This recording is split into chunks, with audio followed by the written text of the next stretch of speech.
दोस्तों, एग्रीकल्चर एक ऐसा सेक्टर है जिसके बिना मानव जाति जीवित ही नहीं रह पाएगा। आज के समय दुनिया के बढ़ते विकास के साथ साथ मानव इस सेक्टर में भी कई विकास कर रहा है। तो दोस्तों, आज हम आपको कुछ ऐसे ही मशीन से रूबरू कराने जा रहे हैं जिसने मानो पूरे इस सेक्टर को ही बदल दिया। तो दोस्तों, आज का ये वीडियो बहुत ही इंटरेस्टिंग होने वाला है, तो इसे एंड तक जरूर देखना। नंबर 1 पे आता है दलदल में चलने वाला ट्रैक्टर। दोस्तों, आम ट्रैक्टर की अगर मैं बात करूं तो उनका टायर दलदल में चलने लायक नहीं होता। वह टायर एक समय बाद दलदल में फंस जाता है। पर ये ट्रैक्टर पर जरा आप गौर दीजिए। टैंक के टायरों जैसे दिखाई देने वाले इसके टायर इसे दलदल में दौड़ने के काबिल बनाते हैं। यह ट्रैक्टर ज्यादातर चावलों के खेतों में या फिर पानी के खेतों से घासों को निकालने के लिए इस्तेमाल किए जाते हैं। अगले नंबर पे आता है आलू निकालने की मशीन। दोस्तों, आलू निकालने का काम कितना मेहनती भरा है उसका तो आपको अंदाजा होगा। अगर आपको इसका अंदाजा नहीं है तो माफी चाहता हूँ, क्योंकि आपको फिर इस मशीन की काबिलियत नहीं समझ में आएगी। यह ट्रैक्टर पहले तो आलू को पौधों के साथ निकालता है और उसके बाद मूविंग प्लेटफॉर्म की मदद से अंदर की तरफ भेज देता है, जहां पर आलू और पौधों को अलग किया जाता है। अब इसी दौरान आलू पर लगे मिट्टी भी साफ हो जाती है और साफ आलू को बाजू में लगे कंटेनर में डाल दिया जाता है।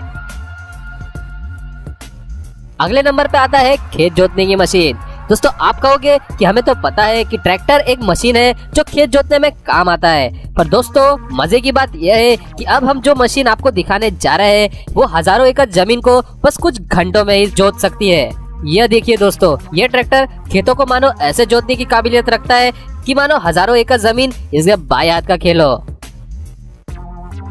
अगले नंबर पे आता है घास काटने की मशीन। दोस्तों, आज के समय इंसान अपना काम बाद में देखता है, पहले अपना आराम देखता है। इसी सोच से लगता है इंजीनियर्स ने यह मशीन को डिजाइन किया है। यह मशीन पे आप आराम से बैठकर घास को काट सकते हैं। आपको बस मशीन को कंट्रोल करना आना चाहिए।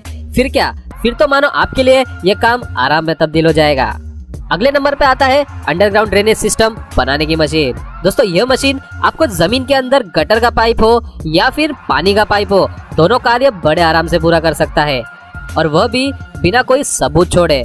मतलब आपको ये काम होने के बाद जमीन देखकर पता भी नहीं चलेगा कि इसके अंदर पाइप डाला गया है। इसे कहते हैं परफेक्शन। सबसे पहले मशीन पर लगे ब्लेड जिसपे पाइप कनेक्टर लगा हुआ होता है, वह पाइप से कनेक्ट करके जमीन के अंदर डाल दिया जाता है। अब मशीन को आगे बढ़ाया जाता है, जिसके वजह से पाइप माने हुए जगह से गुजरता रहता है और अंडरग्राउंड पाइप सिस्टम तैयार हो जाता है। अगले नंबर पे आता है पत्थर निकालने की मशीन। दोस्तों, आप सोच रहे होंगे कि खेती में पत्थर निकालने की मशीन का क्या काम, तो मैं आपको बता दूं कि कई बार कुछ पत्थरों से भरे जमीन को भी खेतों में तब्दील किया जाता है। अब अगर उन पत्थरों को आप हाथों से निकालोगे तो बहुत समय लग जाएगा, पर अगर इस मशीन का इस्तेमाल करोगे तो यह काम चुटकियों में पूरा हो सकता है। यह मशीन पर लगे लोखंड के रॉड पत्थरों को जमा करके मूविंग प्लेटफॉर्म पर डालने का कार्य करते हैं। यह मूविंग प्लेटफॉर्म की मदद से जमा किए गए पत्थर को बाजू में लगे कंटेनर में भर दिया जा सकता है और जमीन को खेती के लिए तैयार किया जा सकता है। अगले नंबर पर आता है कद्दू की बीज निकालने की मशीन। दोस्तों, कद्दू की बीज निकालने का कार्य कोई आसान काम नहीं होता। अगर उनकी संख्या हजारों में हो तो इस कार्य को आसान करता है यह मशीन। सबसे पहले तो यह मशीन कद्दुओं से पौधों को अलग करके एक लाइन में रखता है। उसके बाद उस पर कांटेदार मोटर चलाया जाता है जो कद्दू को पकड़कर मशीन के अंदर डाल देता है।